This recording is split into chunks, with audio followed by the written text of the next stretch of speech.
Hola, geek fans. Welcome back. It's time for another in-depth review of Geeks at the Movies. My name is Shane Goodrich. I'm joined by Rachel McLeod. Rachel, why don't you tell the folks, what are we talking about today? Today, the movie is Glory, the story of the 54th Massachusetts Infantry Regiment, the first black regiment to serve the Union Army in the Civil War. And right off the bat, why I picked this movie is because it is so novel to actually talk about Africans in the Civil War and their role for the Union Army. And when I first saw this movie, or when it was first introduced to me, it got a lot of hype for being a very big budget film. Even if it wasn't a big budget film, it was talked like it was a big budget film. And nobody was talking about the role of Africans and African Americans in the Civil War until this movie hit. And also it got a lot of hype because it featured Denzel Washington, Morgan Freeman, Cary Elwes, and of course an up-and-coming Mathew Broderick. So with that being said, Shane, what did you think of this movie, your first impressions? I really enjoyed this movie when I first saw it many years ago, but now I've rewatched it to do this review, and as a movie, it's enjoyable. It's an interesting tale. A lot of the characters, like Denzel Washington's performance, I particularly enjoyed. I liked a lot of the interaction. I always like, in these reviews, we talk about the history, and we're going a little bit more in depth in that later on. So I like seeing history brought to life. I like seeing the story, because after learning about the 54th Massachusetts Regiment, I went and I researched it online. I'm like, wait, let me learn more about this. So these kind of movies are useful as an educational tool. We both saw this in the classroom when we were kids. Yeah. Right? You said 8th grade? Yeah, 8th grade. And I think I was in 10th grade. I saw it in my U.S. history class. So this was an important movie. It was shown to a lot of people. The Denzel Washington, as I said, is excellent in this role. Some of the other characters also do a good job. Tell me, what are some of your favorite aspects of this film?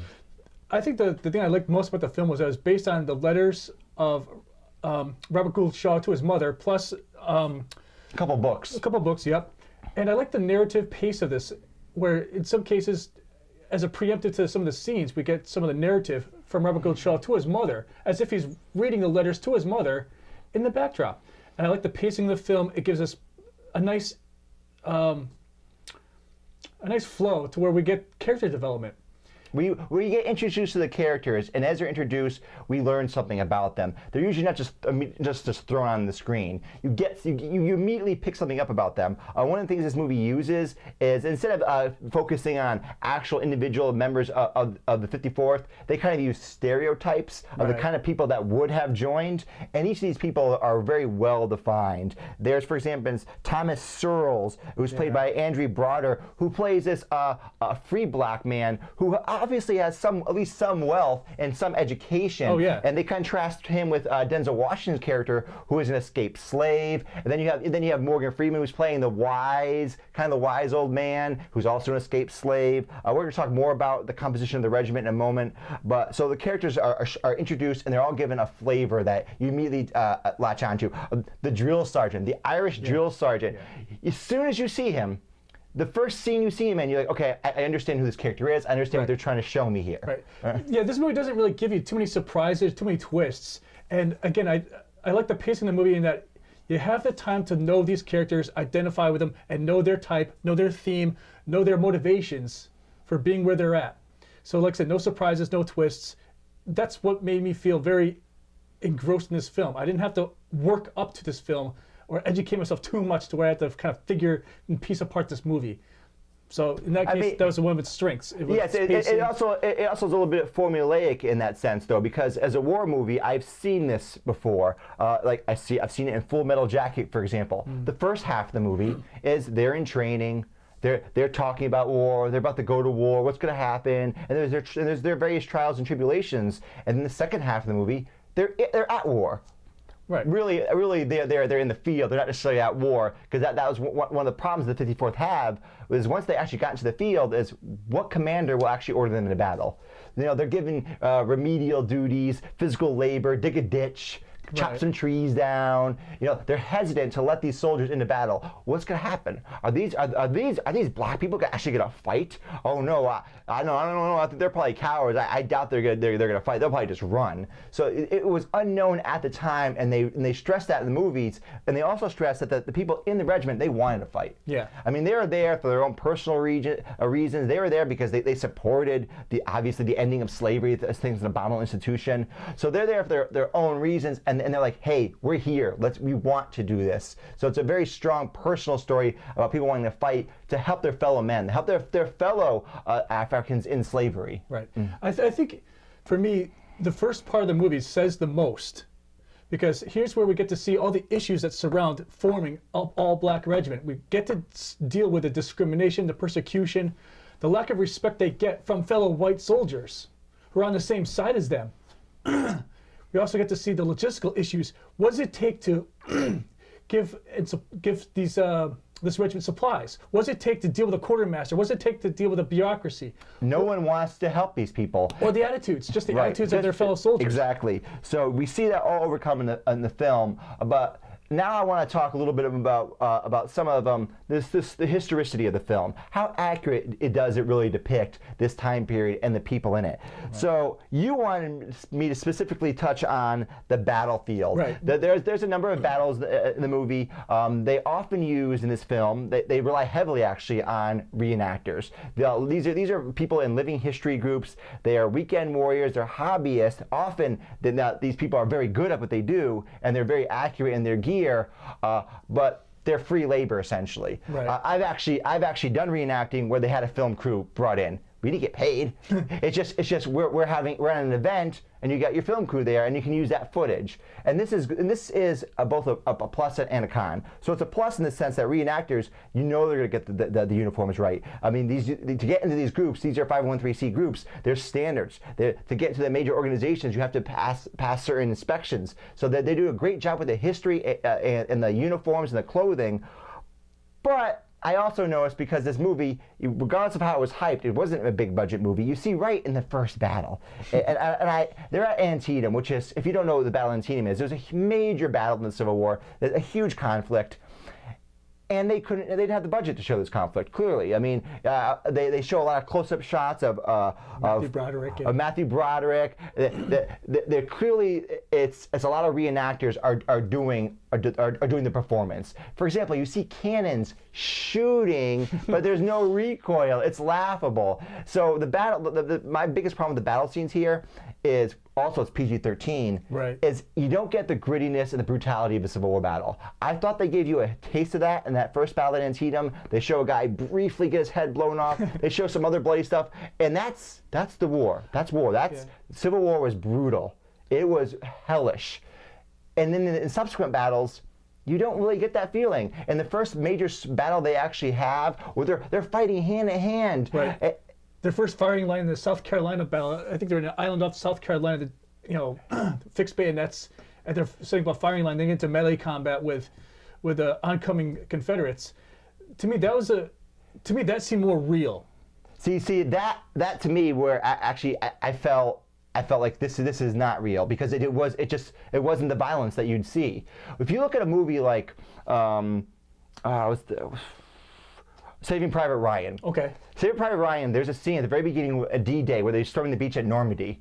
That's war. Yeah. That's reality. Right. That is brutal. No, I agree. This is not. This is PG-13 and it's sanitized. But so partially it's the effect of being PG-13, which I find unfortunate when they do that for war movies. So that's what held the movie back. It undermines the authenticity of what's happening. You don't see the sheer brutality. And believe me, they do show there's a lot of death in this movie. And the actual regiment during the battle on Fort Wagner, almost half the regiment were casualties. So they show that, but it's always under this veil where you're not quite seeing it. It's like slightly blurred or distorted, and I prefer a more authentic look, especially at such an important story. That to me that undermines it a bit. But in general, they do a great job of portraying the Civil War. You see the uniforms, you see the kind of orders they use. The style of battle is accurate. It may seem crazy, some of the things they're doing in the movie. I mean, you're saying. I felt like like when I was watching some of these scenes, I'm like, why would they march into like a cannon line? It seems so suicidal, but I guess I have to really understand. They really are digging back to the old Napoleonic style of warfare, and that's where I claim ignorance. My field of history is more into East Asia and whatever have you, so I had to kind of really educate myself. Yes, now this is how they fought. Yeah. And now, and also, one thing that should be noted is not as completely ridiculous and stupid as you might immediately think. And the reason being is because we don't have good communication systems. There's no radios. They just are introducing telegraphs during this war, which towards the end of the war starts to change some of the tactics, interestingly enough.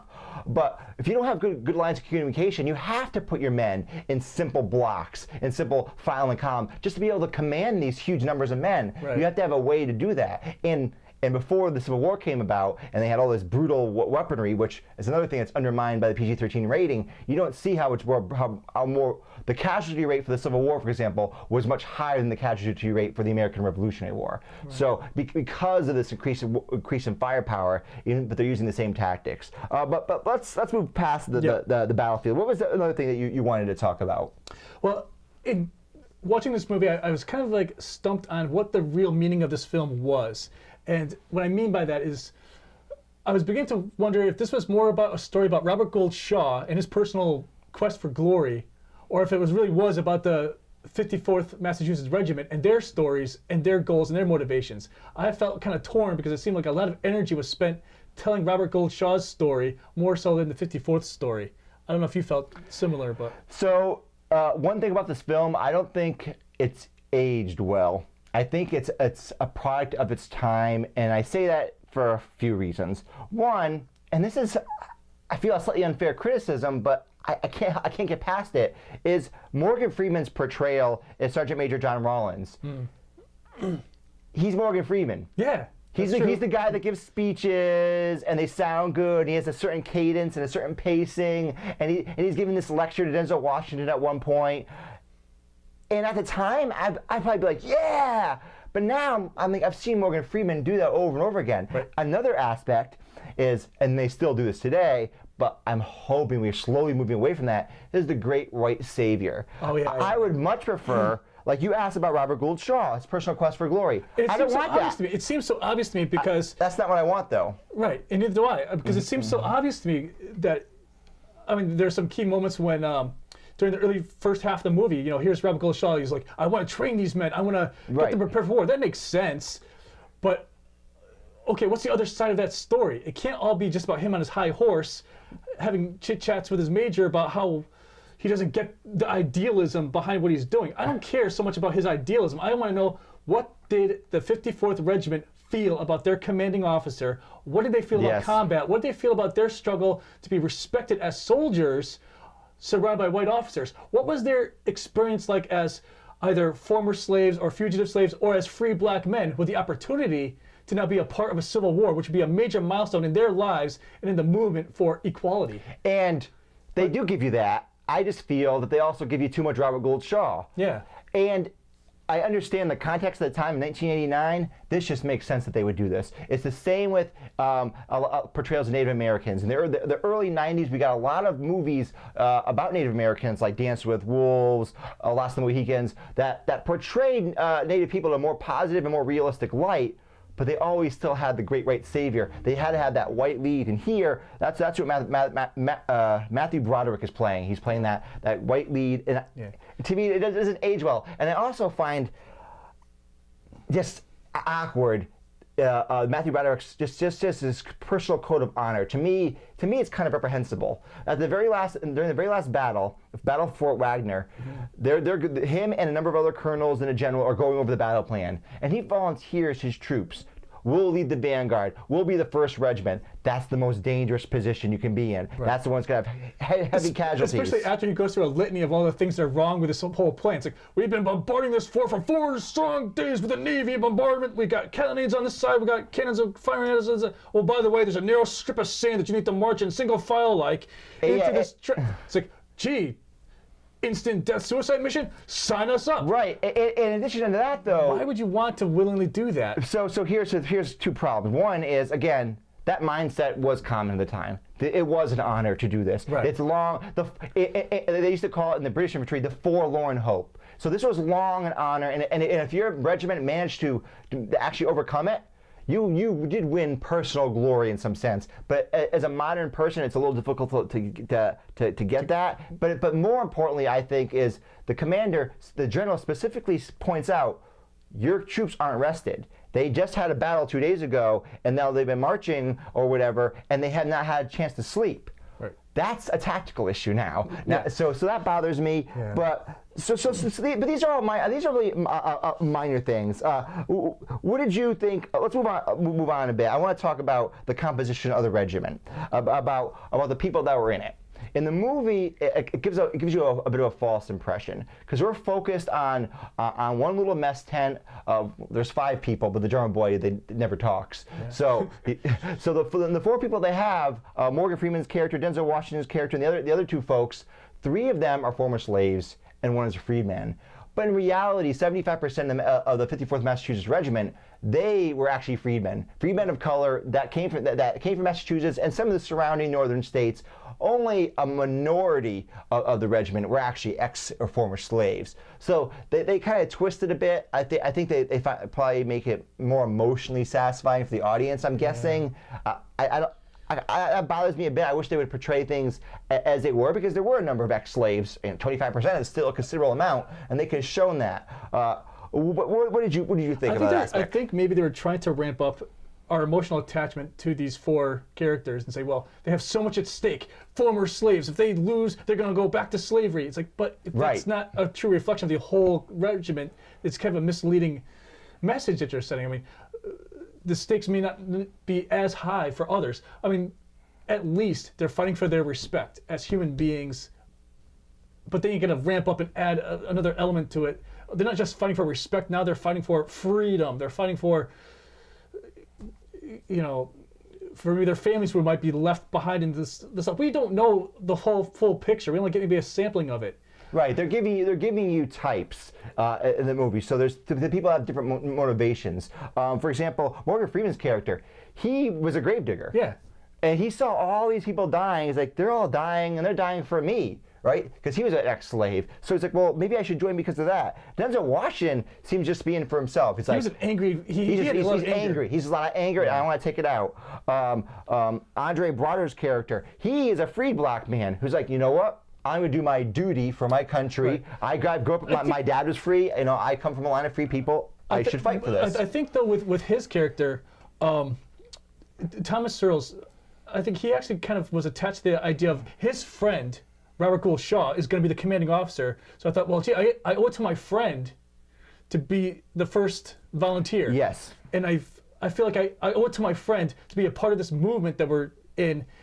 And maybe early on in the first half of this movie, we get this sense that he's going to take a little bit of liberty with the friendship. Like, maybe he won't be so hard on me if I'm his, well, we're friends. We can have these conversations. We can have tea time and this and so forth and so on. We have these discussions. But the beauty of the drill sergeant's the drill sergeant is the Irish drill sergeant. The Irish drill sergeant. I like his character. And I like his role in this movie. He drops him off a few pegs. Like, look, boyo, this is real life. Friendships kind of end here. You're a soldier now. We have to follow the chain of command. We have to discipline you as a soldier. No more of this pip cheerio tea and crumpet thing. You're in the war now. Things are different.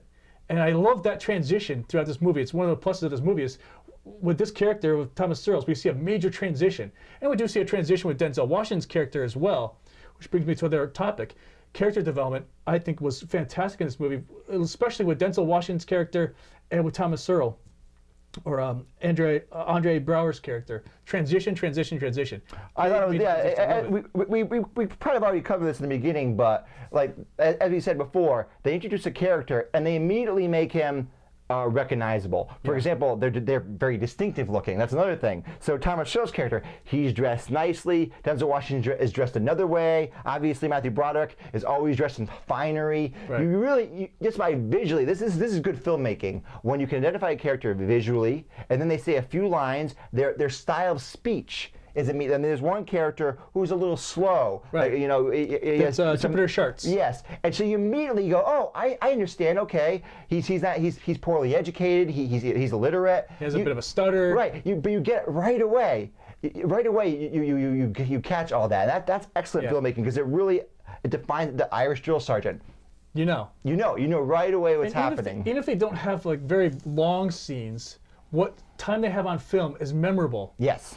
So this is so I think we've covered a lot of what we wanted to cover here today. We already talked about some of the flaws, and I think, again, age-wise, I think this film has aged a little bit poorly. It's still an excellent film. We're about to give our scores in just a moment. But in 1989, if I had seen that right when it came out, and I was actually old enough really to understand, because in 1989 I wouldn't have been probably old enough to really to get it. But this would have been a very impressive film. I think it loses a bit of its luster. Rachel, what score are you going to give? I agree. If I saw this in 1989, I would give it, at least 4 stars. But now it's 2017. I have to look at it with a different view, and it doesn't age well. It leaves me hanging, feeling kind of I feel kind of cheated in some of the scenes. So I'm actually going to give it 3 stars. Wow, 3 stars. 3 out of 5. 3 out of 5. The brutality. I might have given this 5 stars at the time, but now I'm dropping down to star. I still think it's a very good film. Yeah. But I'm going to give it 4 stars though. Well, I think it's better than a 3-star film. But I stand by what I think. so either way, 3 stars, 4 stars. We're going to be doing more of these in-depth reviews, so stay tuned. Check them out on future videos from Geeks at the Movies. This is Rachel McLeod. And I'm Shane Goodrich. Catch you later. Boom.